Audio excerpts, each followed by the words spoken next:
Pandemonium Reigns. Yo, welcome to Pandemonium Reigns.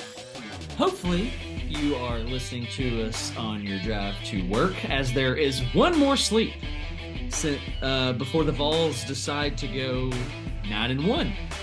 Pandemonium I hope. Reigns. Right? You and I have talked a little bit outside of the show here, and you are feeling a little better about this than I am. This is probably the Negavol inside of me, but feeling pretty good about being 9-1 at the end of Saturday. Feeling really good about it. And Vegas tells me a lot, predicting Tennessee almost 3-touchdown favorite. That tells me a lot. Mm-hmm. Just looking at Missouri's schedule, their resume, the games that they've just given up that should be wins. Salvaging some of that is kind of impressive, especially with South Carolina having a little momentum at the time that they beat them. Played again, kind of one of those games that they probably should have won against Kentucky after that. Mm-hmm. But yeah, Vegas has got me confident. All of the stuff that I take in regularly has me confident, telling me that the Vols are going to be ready to play their way, playing like they're going to need to play their way into the playoffs. So that's encouraging, and that's what they need to do. And yeah, I'm feeling pretty good about it despite Missouri's improved defense. Yeah, so just piggybacking off that, if we do what we should, beat Missouri at home, beat South Carolina in Columbia, beat Vanderbilt in Neyland West, then we should be in. There should be no reason why Tennessee is not in the playoffs if we can win out, go here, and go 3-0. Now, I think if we have an ugly win, that might be something that does it and keeps us out, assuming that a team like TCU and Oregon, those guys win out. Needless to say, I'm going to put us right now at about a 90% chance of still being in the playoffs. But so Missouri fans, back on topic of Missouri, fans are very familiar with Josh Heupel, as he was the offense coordinator there at 2016, 2017, I think, for 2 years.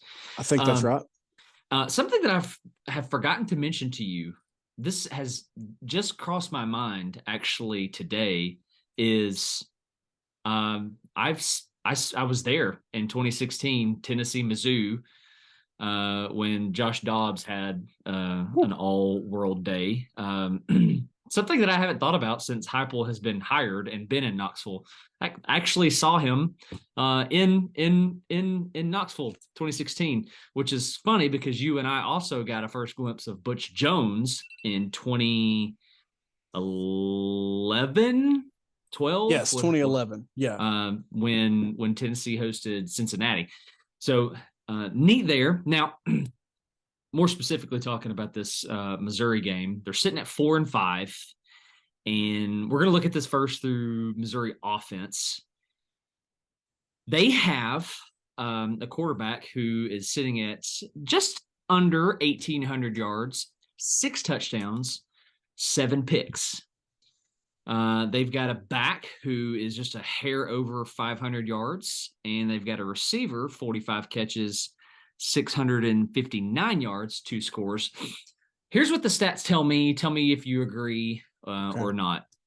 I think they have talent on the edge. I think they have some talented receivers, Luther Burden being one of those dudes, 5-star guy.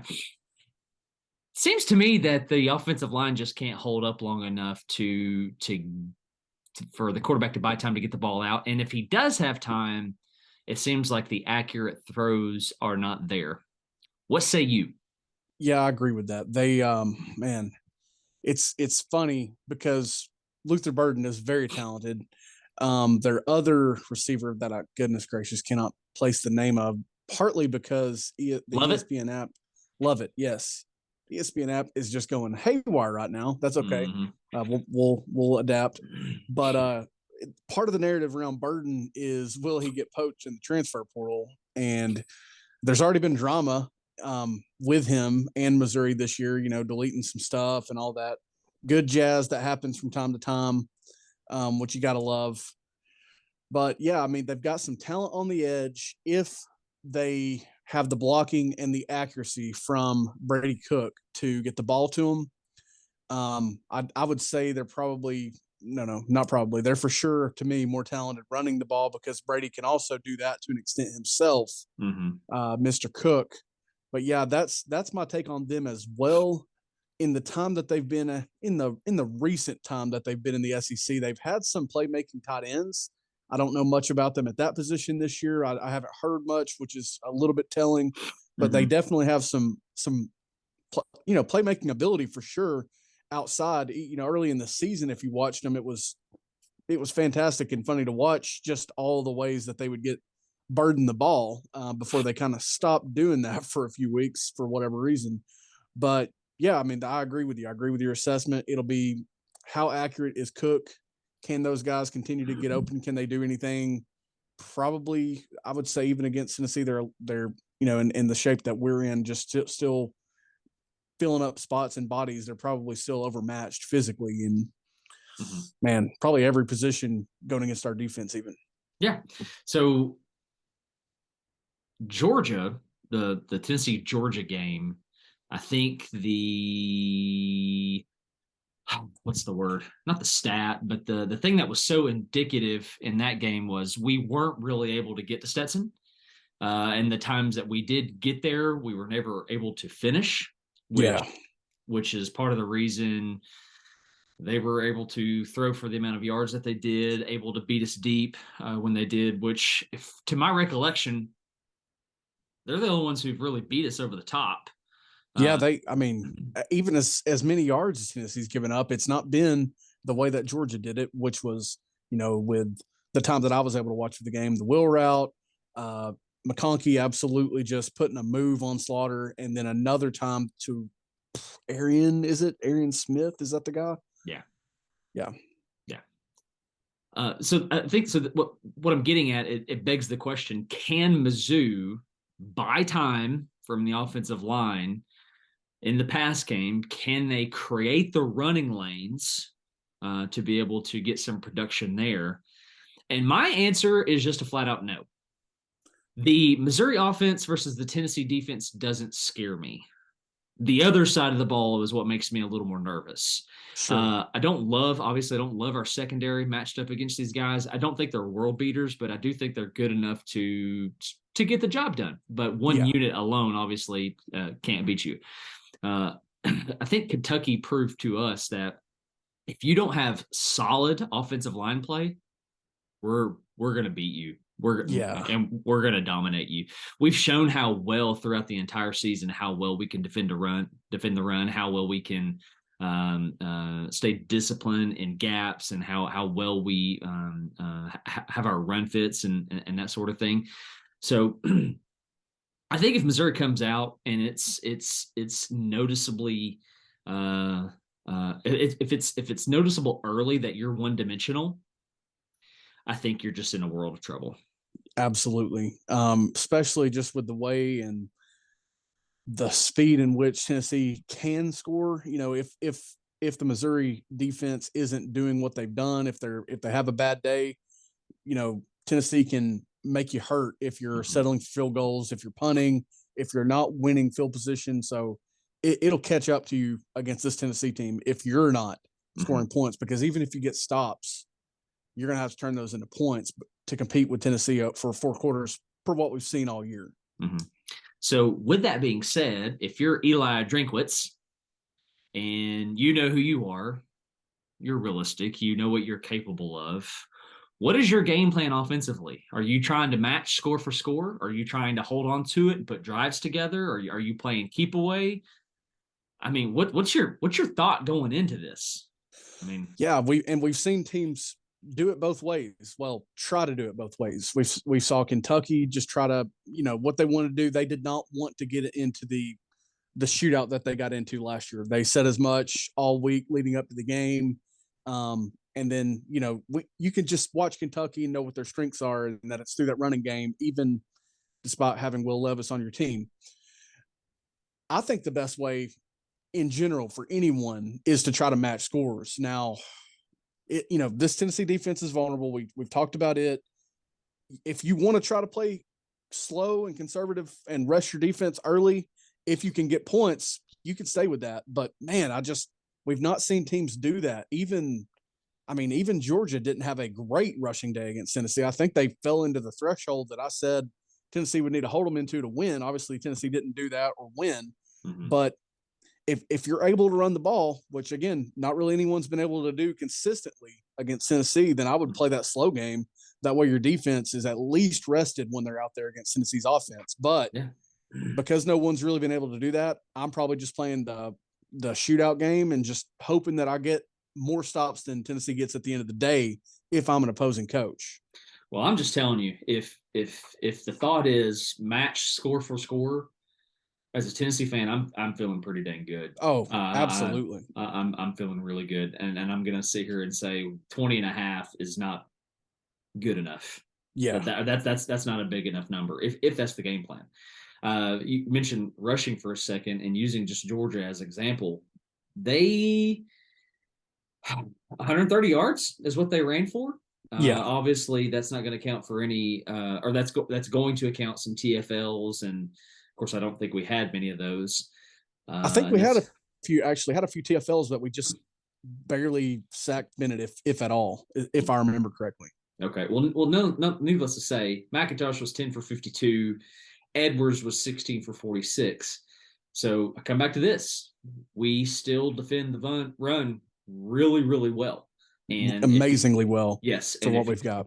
Yes. And if you're going to be one-dimensional against us and you're going to try to go score for score and you want to make this a sprint, I don't know how long you can maintain your cardiovascular health. Yeah, well said. Well said. So, do you think there's a team that Missouri has played thus far that compares to us? Obviously, we don't believe in transitive. I can't say this word. Transitive. Yes, transitive property, where just because Team A beat B, that they should also beat C. As in, Auburn Missouri lost to Georgia by 4. We lost to Georgia by 14. Therefore, Missouri should, it should be a 1 score. That's just not how this works. Is there anybody comparable, though? I mean, 3-point loss to Vanderbilt, 13-point victory over South Carolina, 7-point loss to Florida. I just don't know that I see anybody comparable here. I don't think so either. And this is despite Kansas State absolutely spanking this Missouri team. But when Kansas State whipped them, Adrian Martinez had 101 passing yards, and it was week 2. We know how, everyone views those early season games. Mm-hmm. Tennessee's probably second to worst game of the season was week 2 against Pitt. They just didn't play very clean that day and still won. But again, they got manhandled by Kansas State, and they only gave up 101 pass yards. For that matter, they only gave up 235 on the ground. It's not like it was 300 or 400 yards, but I don't think there's anybody like Tennessee. And we know that this offense is unique, especially the offense. But, for that matter, the guys in it are unique. It's blazing fast. Hooker's been fantastic for every game he's suited up in orange almost. There's just not many teams like Tennessee, especially with talent that play at the speed that Tennessee plays at. Mm-hmm. No, agreed. So with that being said, I'm looking at Missouri's stats against Georgia, which is probably arguably their best performance on the year. I would definitely say so. Where they caught some national attention there and took the defending national championships and lost by 4. Then this game, is his first name Brady? Yeah, Brady Cook. 20 for 32, 192 yards, and a score. So I want you to hold on to these stats for a second. So keep this in your mind. 20 for 32, 192 yards, and a score. Leading rusher was Schrader, 6 carries, 89 yards, followed by Pete, 9 carries, 37 yards. Cook had 4 for -11, and Lovett had 2 for -13. Lovett caught the ball 6 times, 84 yards, no scores. Want to point out Luther Burden, who had 3 catches, 16 yards. Cooper, 5 for 55. Looking at these numbers, if I have this right, and if I'm looking at your eyes just a second ago, you also have this pulled up. You're looking at it. Yes. Okay. Yeah. Is that right there good enough to beat us? I don't think so, man. Georgia was, and it was a night game. It's not like it was a noon game in Columbia, Missouri. It was a night game there. I was on the way home, but I was not driving, so I'm sitting there watching this game, and Georgia was just. It's almost like Georgia has sleptwalked in every game, not Oregon and Tennessee, to at least to half the game or a quarter of the game. It's like they've just been like, we got them, we're good. But this game was weird, man. They were, just completely off. Stetson looked horrific. Not good that day until the comeback, and it had to be there. He was not good overall.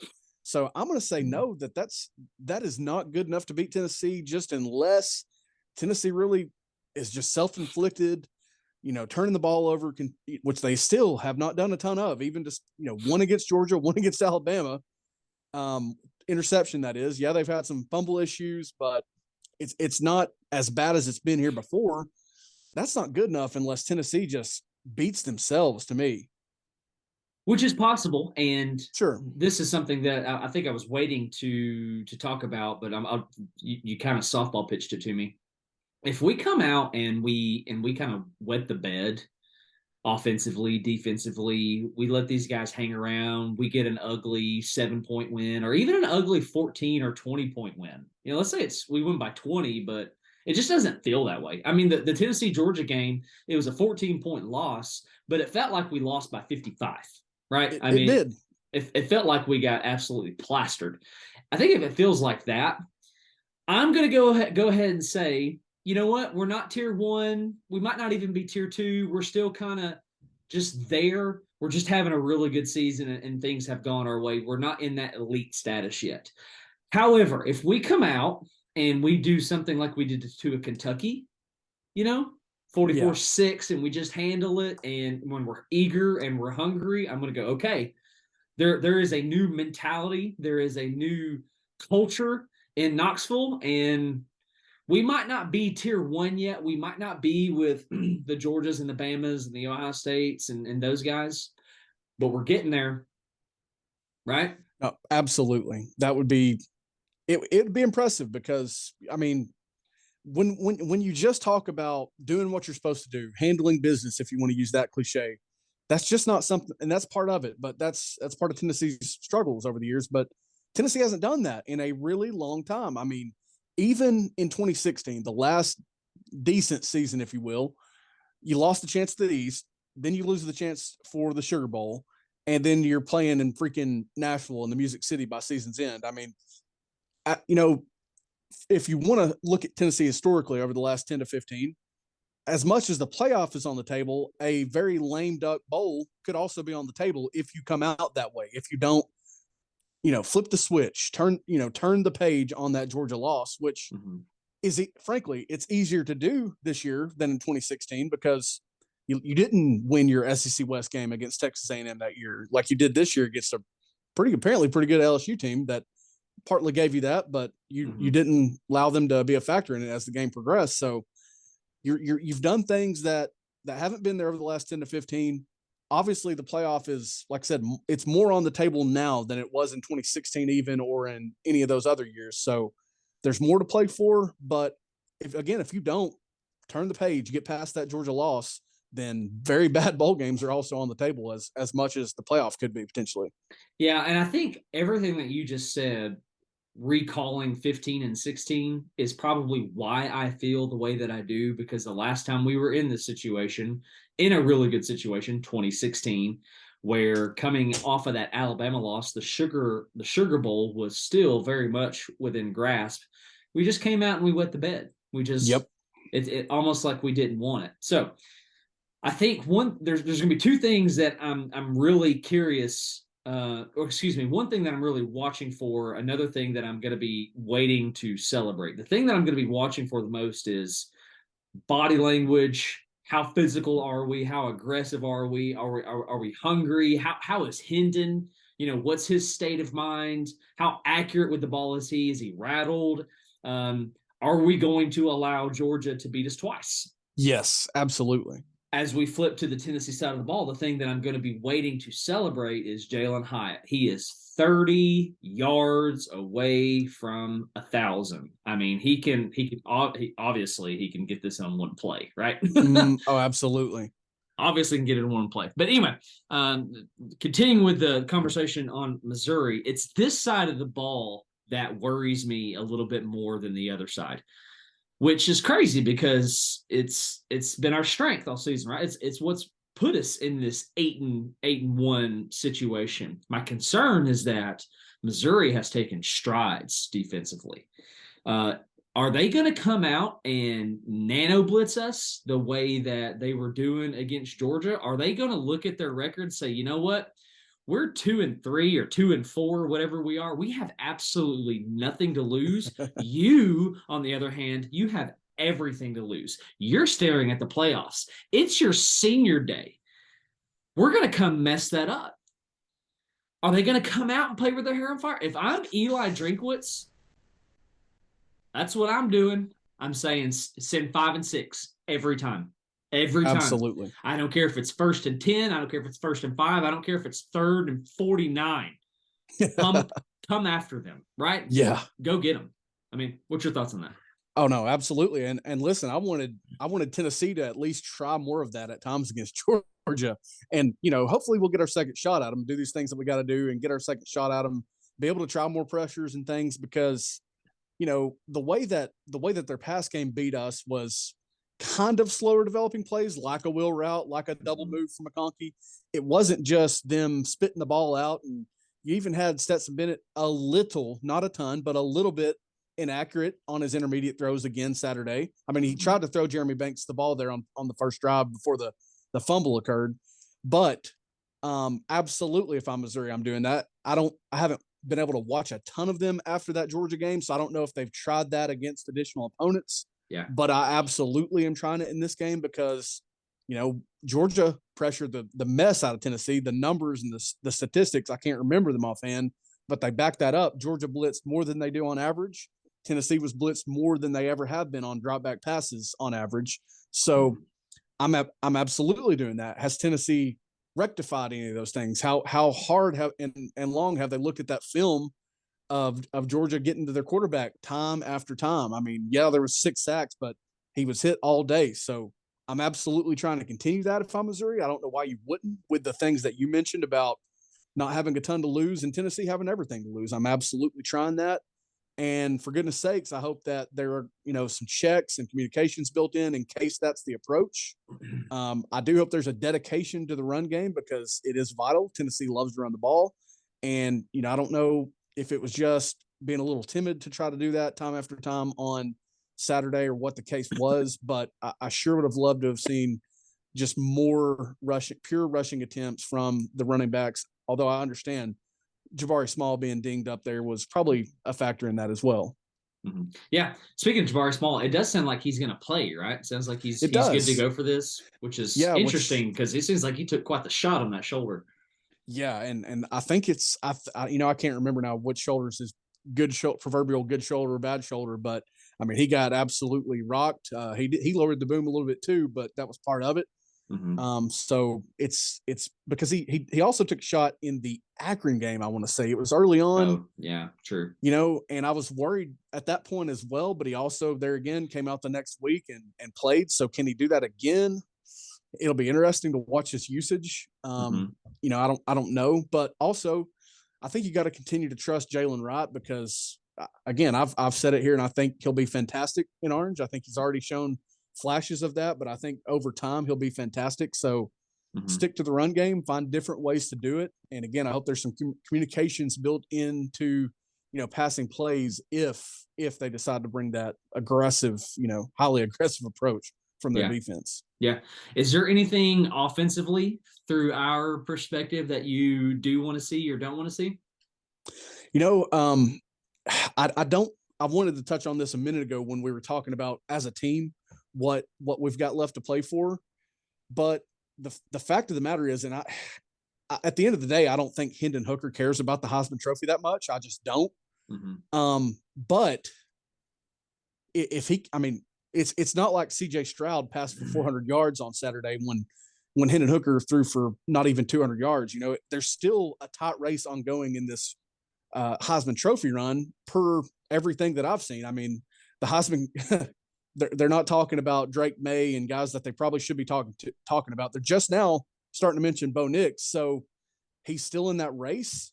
Go out and have yourself a big day, because again, if you do that, Tennessee's going to be in position. They're going to win these games if you have games good enough to continue your Heisman pursuit. So go out and, man, start trying to solidify that trophy, because you're right there statistically with those guys. You're right there in the thick of the conversation still. I've not heard anyone say that, oh, he's out of the race or this or that. You know, I've talked about it. Feels like they want to give it to CJ Stroud because Bryce Young outperformed him last year. It feels like that's what they want to do, but go make it really, really hard on them to do that. I mean, CJ Stroud's performance will obviously impact that, but man, keep yourself in that talk, in that race, because he can win us games. The fact is, Hendon Hooker, he's good enough and he's played well enough to win us games. If he makes those throws, just the throws that are there in this offense, that as open as the staff gets receivers, he can absolutely continue his campaign, his march to New York City.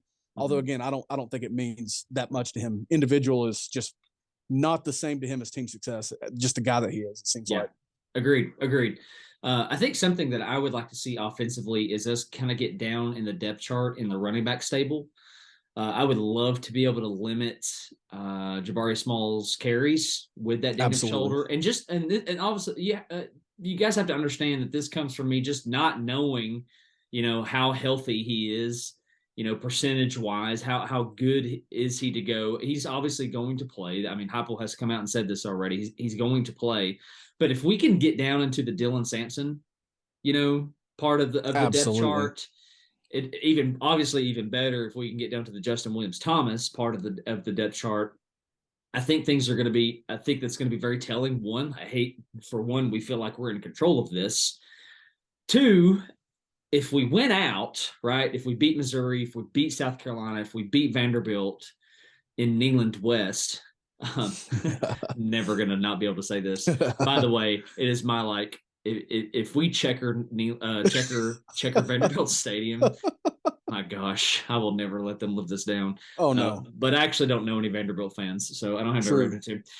If we do that and we're staring at the playoffs, if we're in, if we have our foot in, if they announce us, hey Tennessee, you're in, I want a healthy as can possibly be Jabari Small, because we are in this last stretch of the season. Where we should be able to allow for a Dylan Sampson to get a handful of carries and us be okay. But I'll tell you what, bro, at the same time, it's that ultimately cost us against South Carolina. If you will remember in 2016, we had gotten down into the stable against South Carolina. Carlin Filzame, don't know what the play was. I don't know what his assignment was, but he was the one responsible for bumping into Dobbs on some kind of pass pro situation or whatever it was, and ultimately causing a fumble that South Carolina was able to pick up and score off of. Anyway, without reliving a nightmare, without trying to look back and say, oh gosh, what could have been, right? Because that's my worst case scenario for 2022. Yeah. If we can get Dylan Sampson, you know, into that 10, 15 carry range, if we're rotating him with, Jabari Wright, with Jalen Wright, then, man, I'm feeling good, you know. I think that's a very telling stat, and that's something that I would really just love to see. Absolutely. And credit to Missouri. I believe I looked at a moment ago and I've already forgot. I believe that whipping to Kansas State 40-12 is the most points they've allowed all year. Tennessee is absolutely capable of pushing that, I think, because, you know, teams like LSU, Kentucky, they don't have bad defenses. Florida even, you know, they're not just out there getting killed week over week. You know, they're not playing in shootouts, but Tennessee took them into that territory in those games. So I'd love to see Tennessee do that to Missouri. That would be really telling to me, like you were talking about, with where the team's at, what they prove to us that you're playing for the playoff, that you're not, you know, devaluing it or anything. And the only reason, understand as well, folks, the only reason we say that is because it's so unusual. It's been out of the norm for coaches and players to embrace things like Tennessee's current players and coaches have done, talking about let's go to Atlanta, talking about and understanding what's on the table, owning up. Yeah, Georgia they just beat us. We all could have done things better, things like that. There's a lot of ownership that you hear if you just read the comments or if you listen to the press conferences. There's a lot of ownership. It's refreshing. It won't get old to me anytime soon.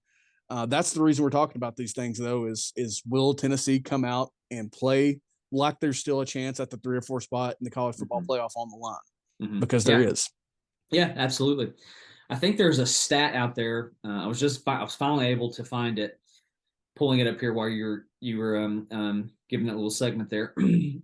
There are 3 teams in the conference who are averaging less than 4 yards a carry. You're going to love this first one. Worst in the conference, sitting at 3 yards per carry, Kentucky. Wow. That is mind-blowing, man. But it does check out because when Rodriguez has those good overall rush yard games, it's off of like 40 carries. So makes sense. Sure. Second, at 3.5 yards per carry, Mississippi State. That checks out as well. Yep. It sure does, based on their offense. Here it is. Missouri sitting at 3.8 yards per carry. One of 3 teams in the conference under 4 yards per carry. Now, it's very interesting, and it begs a whole nother conversation on who actually leads the conference, because that is going to be Florida, right? Florida, okay. and Alabama. That is surprising as well. Ole Miss sitting there at 3rd at 5.6. Georgia sitting at 5.4. Tennessee sitting at 4.3. I think it's as simple as this. If we can have another game where we hold an opponent where after it's done, we're still holding on to an average underneath 100 yards per game, right? Yep. If they continue to stay around that 3.5, 3.8 mark throughout this game on Saturday, I don't know how this is close. I agree completely. Yeah. Completely agree. There's a guy, don't know if you've listened to it. He came on with Eric Kane, Locked On Vols. He's part of that Locked On Missouri community. He is predicting this, here's how we're going to end the show. He's predicting a 28-14 Missouri loss. 28-14. Okay. I have a couple problems with that. I think if you hold us to 28, I think you probably score more. I agree. Yeah. I think I think you would too. I think if you hold us to 28, we're probably looking, and it's a Tennessee victory, you're probably looking at a 28-24. Yeah. 28-26 type win. 28-27, something ugly. I don't think that's kind of how this unfolds. I'm going to go much higher on the Tennessee side. I'm going to say something around 38-41. All right. So I will go 38 Tennessee, Missouri 14.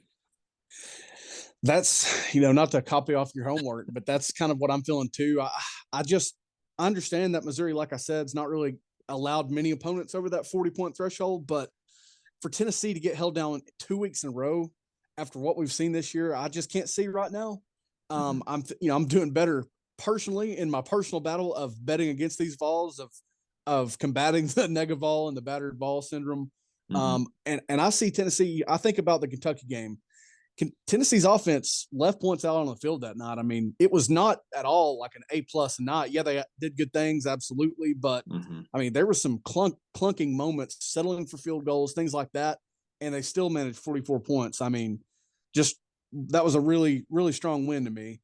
And I mean, that's kind of where I feel like this will be. I'll go up just a little bit ahead of yours. I'll say 45. I'll even go as far as to say 45-24. That's the way I feel this unfolds. That 24 is me just not quite knowing what this Tennessee defense is just yet, and hoping there's, plenty of stops to come in this game, but also that they may give up their fair share of points here as well, just because of how they played at other times. Hey, that's fair. Some stats here I just want to throw out very quickly before we shut this thing off. Missouri is also next to last in the conference in passing yards per game. The only team worse than them, Auburn. Oh, God, that's brutal, man. Listen to this. Auburn is sitting at 201.4 yards per game passing. Yeah, right? Where did where did they even get 200? Missouri, 203. 203. That's it.